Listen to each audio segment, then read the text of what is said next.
이 고난주간 특별 새벽기도의 마지막 날입니다. 이제 오늘 성금요 예배를 저녁에 드리고 나면 우리는 다 주님의 부활을 기다리는 사람들이 되는 것이죠.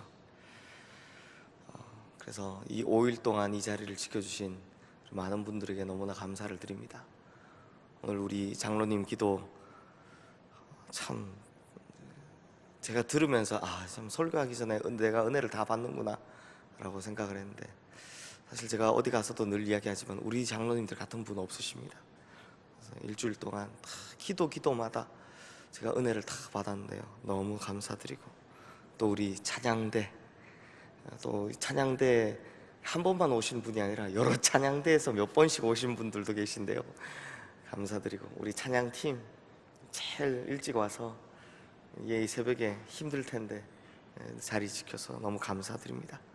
뿐만 아니라 보이지 않는 곳에서 수고하신 모든 분들, 우리 특히 음량 방송실 너무나 감사드리고, 또 꽃장식으로 도와주신 분들에게도 너무나 감사를 드립니다.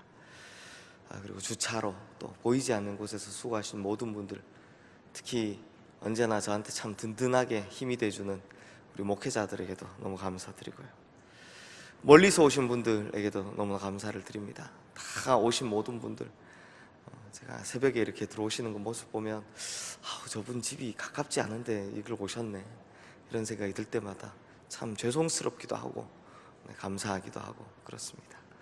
그리고 모든 분들에게 감사하고, 특별히 이 새벽 기도회를 할 수 있게 해주신 우리 하나님께 가장 큰 감사와 영광을 올려드립니다.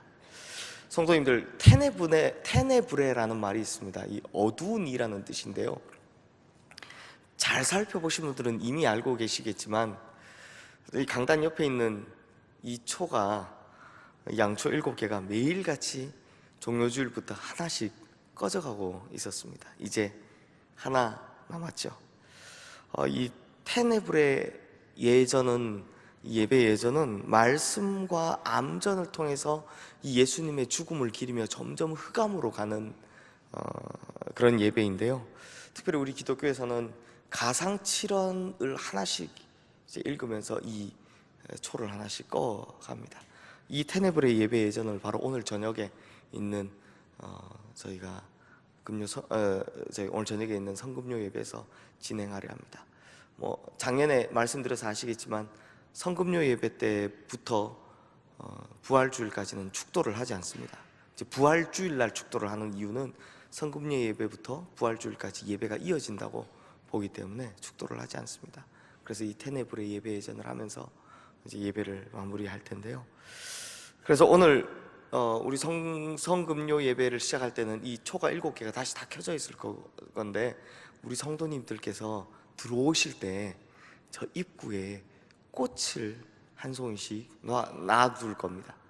그러면 그 한 송이씩을 들고 오셔서 예배 좀 일찍 오셔서 우리 성도님들 이 테네브레 이 장식 앞에, 저희 서양 사람들 보면 누구를 기릴 때, 그리워할 때, 우리가 잊지 않겠다고 할 때 그 꽃을 막 이렇게 초 앞에 초를 놓고 꽃을 놔두지 않습니까?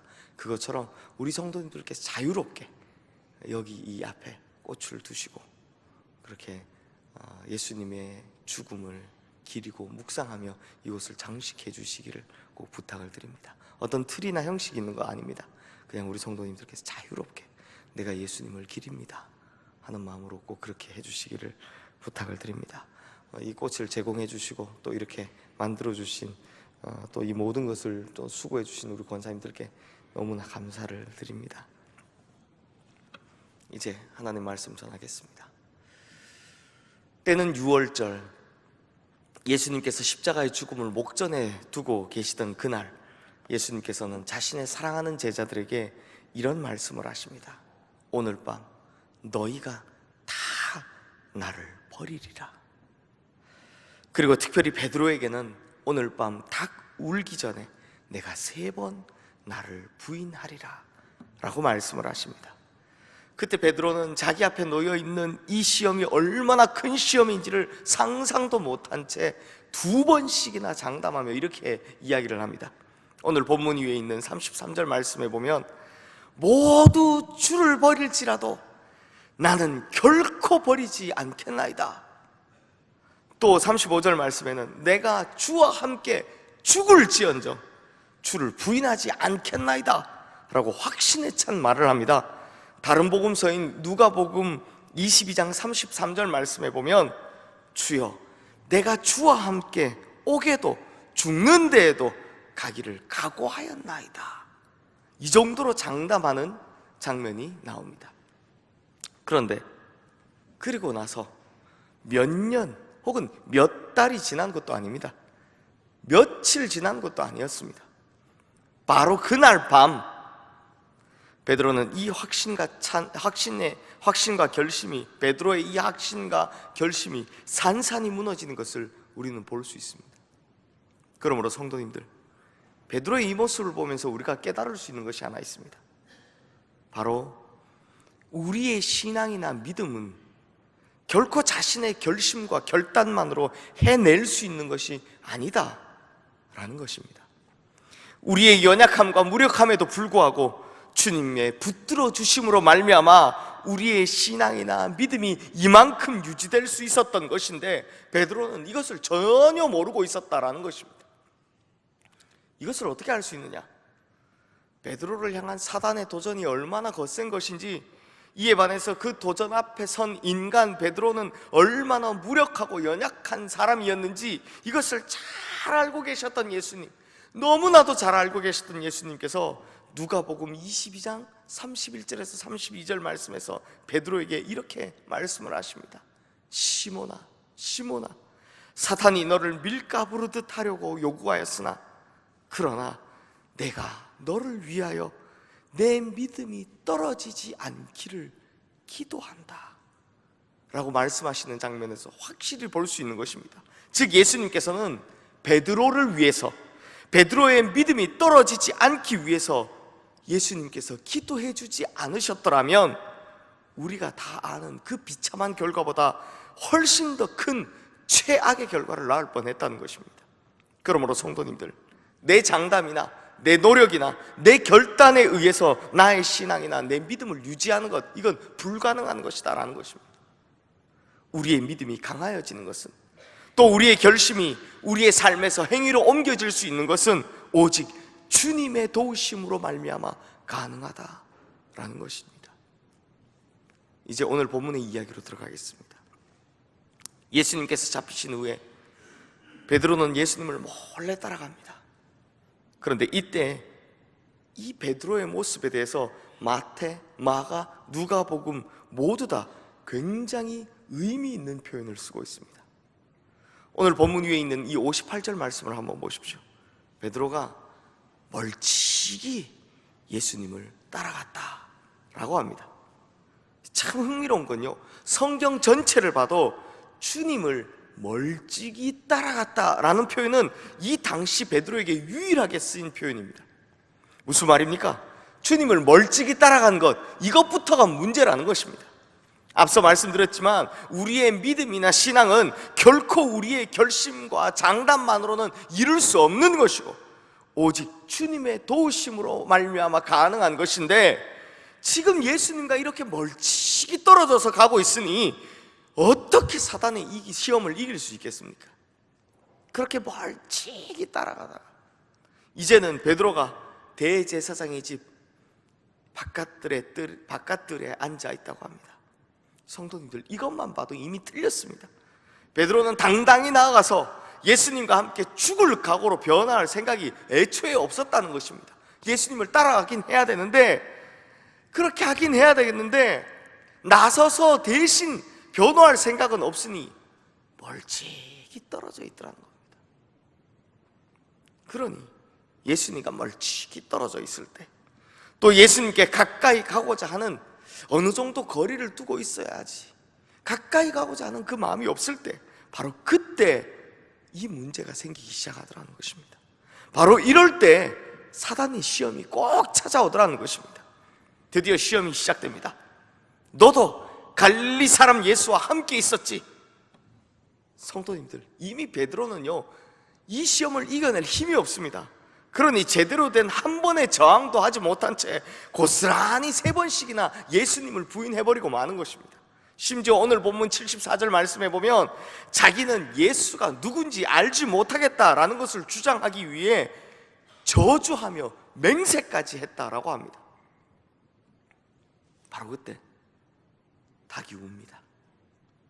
성도님들, 이때 즉 닭이 울 때 이 마태복음이나 마가복음에서는 그때 예수님께서 닭 울기 전에 내가 3번 나를 부인하리라 하신 말씀이 생각났다, 이렇게만 기록이 되어 있는데, 누가복음에서는 이 앞에 아주 특별한 설명이 하나 덧붙여져 있습니다.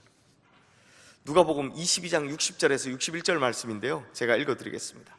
베드로가 이르되 이 사람아, 나는 내가 하는 말을 알지 못하노라고 아직 말하고 있을 때에 닭이 곧 울더라. 주께서 돌이켜 베드로를 보시니 베드로가 주의 말씀 곧 오늘 닭 울기 전에 내가 3번 나를 부인하리라 하심이 생각나서. 그러니까 이 누가복음에 보면 이 부인하고 있던, 3번을 부인하고 있던 이 베드로와 예수님과 분명히 눈 마주치는 순간이 있었다라는 것입니다. 그것도 우연히 마주친 것이 아니라 지금 예수님께서 돌이키셔서 지금 침뱉음을 당하고 주먹과 손바닥으로 얻어맞고 있는 중에 일부러 고개를 돌려서 저기 멀찍이 앉아 불 쬐고 있는, 그리고 거기서 자기를 모른다고 저주하고 맹세까지 하고 있는 그 베드로를 돌아보셨다라는 것입니다. 그리고 닭 우는 소리와 함께 베드로는 주님과 눈이 딱 마주친 것입니다. 그 순간 베드로 드디어 깨닫게 됩니다. 자신의 장담이, 자신의 결심이 아무것도 아닌 채 여지없이 산산조각 나서 다 무너져 내려왔다는 것을 깨닫게 된 것입니다. 그 순간 베드로는 밖으로 뛰쳐나가서 심히 통곡을 합니다. 여기서 심히 통곡했다는 말은 헬라어로 클라이오인데, 이건 그냥 울었다가 아니라 앞이 보이지 않을 정도로 눈물을 흘렸다, 이런 뜻입니다. 즉 베드로의 후회, 그리고 그것을 넘어서 베드로의 회개가 시작되었다라는 것이죠. 그리고 바로 이 순간이 시몬아 시몬아, 사탄이 너를 밀가부르듯 하려고 요구하였으나 그러나 내가 너를 위하여 내 믿음이 떨어지지 않기를 기도하였다라는 그 예수님의 기도의 응답의 순간이 바로 이 순간인 것입니다. 그렇다면 성도님들, 베드로가 닭 우는 소리를 듣고 예수님과 눈 마주치고 난 후 밖으로 뛰쳐나가 통곡할 때 그렇게 울면서 베드로가 무슨 생각을 했을까요? 아니 무슨 생각이 났을까요? 제가 이게 궁금해가지고 정말 오랫동안 고민을 해본 적이 있습니다. 그렇게 울면서 무슨 생각을 했을까? 아마 베드로는 지금까지 예수님과 함께했던 모든 추억이 다 생각났을 것입니다. 예수님을 처음 만났던 그 순간, 어떻게든 도망치고 싶었지만 자신의 그물에 고기를 가득 담아주시면서 자신을 이제는 사람 낚는 업으로 삼아주시겠다라고 하셨던 그 부르심의 순간, 예수님의 수많은 기적을 보며 놀랬던 그 순간, 예수님과 함께 먹고 마시며 즐거웠던 그 순간, 함께 부둥켜 함께 살며 함께 울고 함께 웃던 그 오랜 여정을 함께한 그 모든 순간, 그 모든 순간들이 다 기억이 났을 것입니다. 그러므로 성도님들, 우리의 심정이 메말라가고 있는 이 시대에 어느샌가부터 은혜의 감격의 눈물, 또 회개의 눈물을 잃어버린 이 시대에 우리에게는 우리의 심령을 울리는 이 닭 우는 소리가 필요하다라는 것입니다. 우리의 굳어버린 심령을 깨뜨리는 주님과의 눈 마주치는 순간이 필요하다라는 것입니다. 그리고 그리하여 우리는 다시금 눈물의 심정을 가지고 주님과 함께 온 그 모든 기억들을 떠올려야 합니다. 내가 주님을 처음 만났던 그 감격의 순간, 내 마음이 괴로울 때 주님께서 내 마음 어루만져 주시던 그 순간, 내가 힘에 겨워 지쳐 있을 때, 아무도 나를 돌아보지 않을 때 주님만은 내 손 잡아주시던 그 순간, 주님 안에서 주체할 수 없는 기쁨으로 찬양하던 그 순간, 주님 안에서 주체할 수 없는 눈물을 쏟으며 기도하던 그 순간 이렇게 잃어버렸던 그 모든 것들이 이제 우리에게 되살아나야 할 줄로 믿습니다. 그러므로 우리도 우리의 신앙을 다시 뜨겁게 회복하기 위해서 우리에게 꼭 필요한 한 가지가 있습니다. 바로 베드로처럼 앞이 보이지 않을 정도로 흘리는 눈물이 필요하다라는 것입니다. 눈물로 그것도 겉이 아니라 속에서부터 흘러나오는 애통의 눈물로 주님께로 다시 나아가는 이 회개의 시간이 필요하다라는 것입니다. 사랑하는 성도님들, 맨발의 전도자라고 불리는 인도의 썬다싱이 이런 설교를 한 적이 있습니다. 이 썬다싱이 사람들 앞에 설교하는데, 이 야외에서 설교하는데 강물에 손을 탁 집어넣은 후 조약돌 하나를 집어 올리면서 사람들에게 이렇게 물었습니다. 여러분, 지금 이 돌의 표면은 젖어 있습니다. 그런데 제가 이 돌을 반으로 쪼개 보겠습니다. 그러면 이 돌의 속은 젖어 있을까요? 아니면 말라 있을까요? 이것이 무슨 이야기냐? 돌은 수십 년 혹은 수백 년 동안 이 강물에 잠겨 있다 할지라도 그 속에는 아무런 변화가 없다는 것입니다. 그러니 이러한 돌멩이 같은 심정을 가진 성도들은 은혜를 받을 수도 없고 변화를 받을 수도 없고, 그러니 회복될 수도 없다는 것입니다. 늘 겉으로만 울더라는 것입니다. 즉, 교회를 수십 년 넘게 다녔지만 혹은 신앙생활을 수십 년 넘게 했지만 그 속에는 흐르는 은혜의 강수가 없고 그 속에서부터 흘러나오는 이 회개의 눈물이 없는 사람, 이렇게 자신의 속을 열지 못한 이런 사람은 절대로 변화될 수도 없고 은혜를 받을 수도 없으며, 그러니 회복될 수도 없다라는 것입니다. 그러므로 성도님들, 오늘 특별히 이 성금요일에 우리는 우리의 속을 열고 우리의 속에서부터 흘러나오는, 우리의 가장 깊은 곳에서부터 흘러나오는 이 애통의 눈물, 회개의 눈물이 있어야 할 줄로 믿습니다. 그러면 생수의 강이 우리 안에 흐를 것입니다. 그러면 은혜의 강이 우리의 속을 충만히 채워주실 줄로 믿습니다. 그리고 그때 우리는 완벽히 회복하고 완전한 변화를 이루어낼 줄로 믿습니다. 말씀을 마무리하겠습니다. 말씀의 마무리가 조금 깁니다. 사랑하는 성도님들, 이 베드로가 밖으로 뛰쳐나가서 울지 않습니까? 펑펑 우는데요, 그때 베드로가 무슨 후회와 무슨 다짐을 했을까요? 성경에 이런 내용이 없다 할지라도 누구나 다 비슷하게 예상할 수 있습니다. 그때 베드로의 후회와 다짐이 무엇이었을까요? 아마 내게 한 번만 더 기회가 있더라면 아니었겠습니까? 내게 한 번만 더 기회가 주어진다면 내가 다시는 주님을 배반하지 않겠노라고, 내가 절대로 주님을 버리지 않겠노라고, 그리고 다시는 주님의 마음을 아프게 하는 것 때문에 울지 않겠노라고 그렇게 다짐을 하지 않았겠습니까? 그런데 성도님들, 이것은 추측이 아니라 사실입니다. 다시는 기회가 없을 줄 알았던 베드로에게 다시 기회가 찾아옵니다. 바로 예수님께서 부활하셨기 때문입니다. 그런데 이 예수님의 제자들 중에 예수님께서 부활하셨다라는 소식을 들었을 때 가장 많은 만감이 교차했던 제자는 누구였을까요? 네, 당연히 베드로였을 것입니다. 분명히 기쁜데, 분명히 좋은데, 그때 자신의 한 일을 다 아는 예수님 앞에 예전처럼 자신 있게 다시 나설 자신이 없는 것입니다. 그분을 뵐 면목이 없었을 것이고 마주하며 바라볼 그런 두꺼운 낯짝이 없었을 것입니다.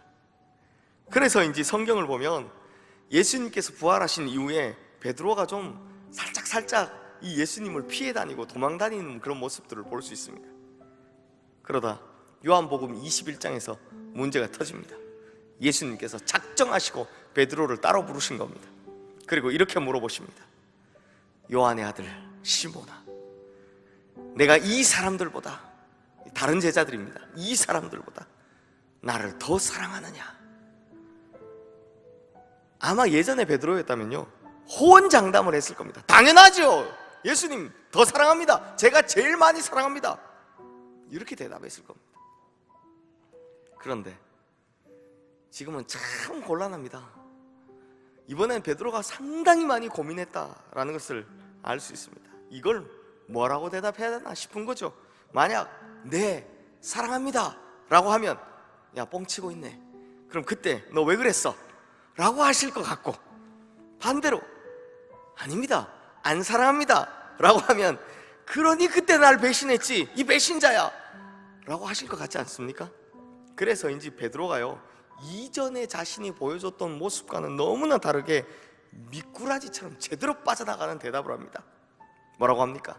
내가 주님을 사랑하는 줄 누가 안다고요? 주님께서 아십니다 라고 대답을 합니다. 그런데 이만하면 정말 최고의 대답을 했다고 생각했을 때 예수님께서 또 물어오십니다. 예수님 참 집요하시죠. 요한의 아들 시몬아, 내가 나를 사랑하느냐? 이렇게 나오시다니. 그래서 베드로도 또 똑같이 대답을 합니다. 주님 그러하나이다. 내가 주님을 사랑하는 줄 주께서 아시나이다. 제발 여기까지만 하면 좋겠는데 예수님께서 또 한 번 물어보십니다. 요한의 아들 시몬아, 내가 나를 사랑하느냐? 요한복음 21장 17절 말씀에 보면 그때 베드로가 근심하여 이르되, 근심했다고 합니다. 주님 모든 것을 아시오매 내가 주님을 사랑하는 줄 주께서 아시나이다 라고 대답을 합니다. 그런데 성도님들, 제가 방금 한 이 해석은 우리말로만 번역된 성경을 가지고 해석하면 이렇게 되는 것입니다. 그래서 요한복음 21장 이 부분에 대해서 예수님께서는 아가페 사랑으로 네가 나를 사랑하느냐 라고 물으셨는데 베드로는 그것보다 조금 낮은 필레오의 사랑, 즉 형제 사랑으로 대답했다라고 하면서 예수님께서는 전인격적인 강렬한 사랑의 고백을 원하셨는데 베드로는 그만큼 미치지 못했다라고 이렇게 설교하시는 분들이 정말 많으신데요, 아닙니다. 아니 틀렸습니다. 이런 해석은 헬라어를 제대로 읽지 못해서 생겨난 틀린 해석입니다. 이 내용을 헬라어 원전으로 정확하게 보면 예수님께서 처음 두 번은 아가파스메, 즉 아가파오의 사랑으로 물어보셨고 마지막에만 필레이스메라고 이 필레오의 사랑으로 물어보셨습니다. 반면에 베드로는 세 번 다 필레우데, 즉 필로스의 사랑으로 대답을 하고 있는 것을 볼 수 있습니다. 무슨 뜻이냐? 예수님께서 물어보신 이 아가파오는 사랑한다라는 의미를 가지고 있지만 사실 사랑한다보다는 약간 이 좋아한다 이런 뜻에 가까운 단어입니다. 이에 반해서 베드로가 대답한 필레오는 아가파오보다 훨씬 더 큰 사랑을 이야기하는 것이니 보기에는 우물쭈물한 대답을 한 것 같지만 사실 더 강렬한 사랑의 대답을 하고 있는 것은 바로 베드로였다는 것입니다. 더 강렬한 사랑을 표현하고 있었던 것은 바로 베드로였다는 것입니다. 그러니 이것을 한국말로 좀 정확히 번역을 해보면 예수님께서는 베드로에게 처음 두 번에는 너 나 좋아하니? 라고 물어보신 것이고 베드로는 세 번 다 예수님 제가 주님을 사랑하는 줄 주님께서 아십니다 라고 대답한 것입니다. 즉 사실 베드로가 더 강렬한 사랑을 표현하고 있었다는 것입니다. 그렇다면 성도님들, 예수님께서는 왜 이렇게 물으셨고 베드로는 왜 이렇게 대답을 했을까요? 예수님께서는 그 베드로의 마음의 짐을 아시고 배려해 주신 것이고 베드로는 그날의 다짐처럼 다시는 주님을 배반하지 않을 것이다라는 확신에 찬 대답을 하기 위해서였다는 것입니다. 그러니 예수님께서는 이미 알고 계셨던 것입니다. 베드로가 자신을 진짜 진정으로 사랑하고 있었다는 것을 알고 계셨다는 것입니다. 그리고 베드로가 이제 다시 그런 후회의 눈물을 흘리지 않을 것이다라는 것을 알고 계셨다는 것입니다. 그리고 이 확신은 현실이 됩니다.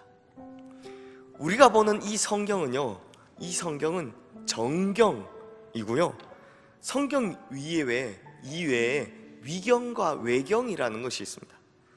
그 외경 중에 이 베드로 행전 성경이라는 책이 있는데요, 이 책에 보면 어제 우리가 새벽에 본 아리마대 요셉, 이분이 나중에 초대교회 장로가 되고 또 이 초대교회를 거의 먹여 살리는 것을 본인의 재산으로 다 합니다. 그런 이야기, 특별히 이 베드로 행전이다 보니 베드로의 선교에, 베드로가 선교하는 것에 후견인, 그러니까 이게 전적으로 지원해주는 사람이 되는 것을 볼 수 있습니다. 그리고 이 베드로 행전에는요, 베드로에 관한 아주 유명한 이야기, 우리 성도님들도 다 아실 만한 그런 이야기가 하나 기록되어 있습니다.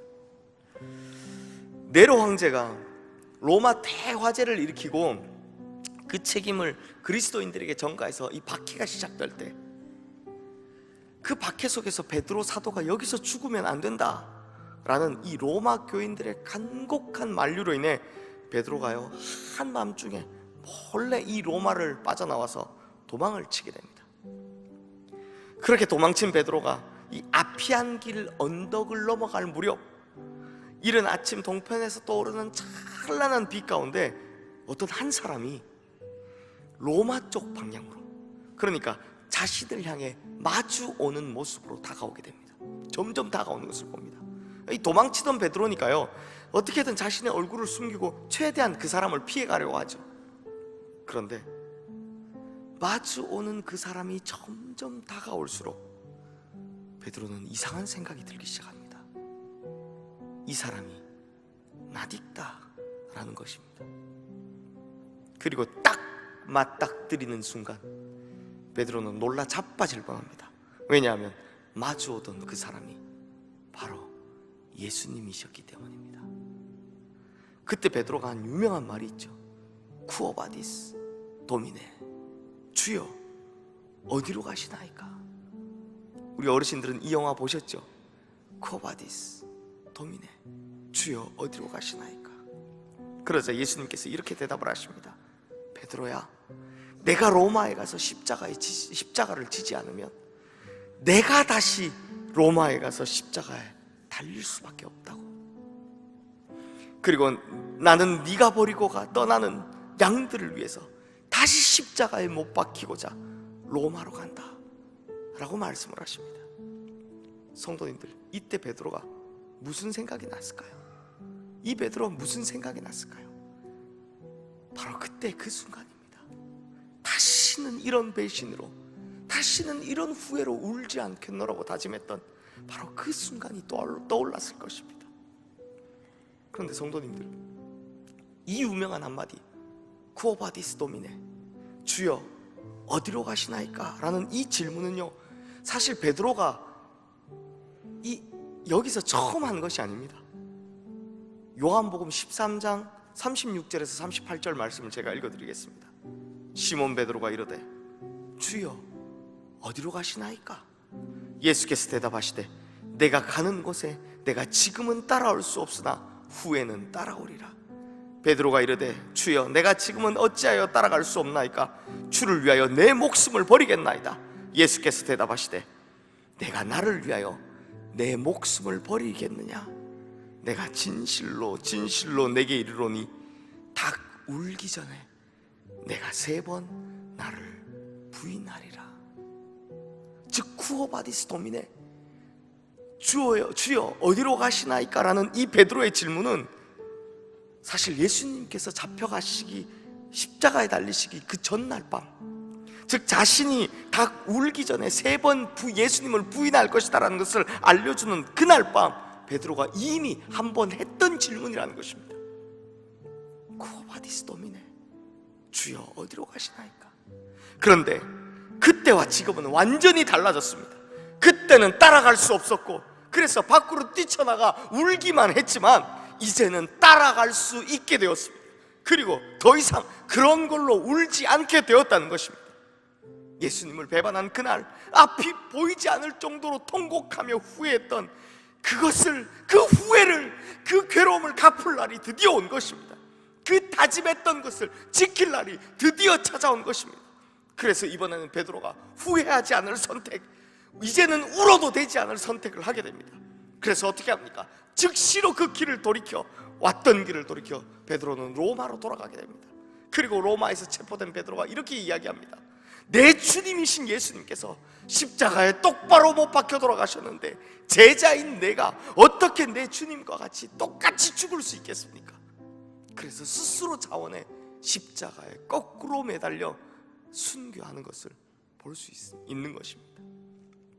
사랑하는 성도님들, 오늘은 성금요일,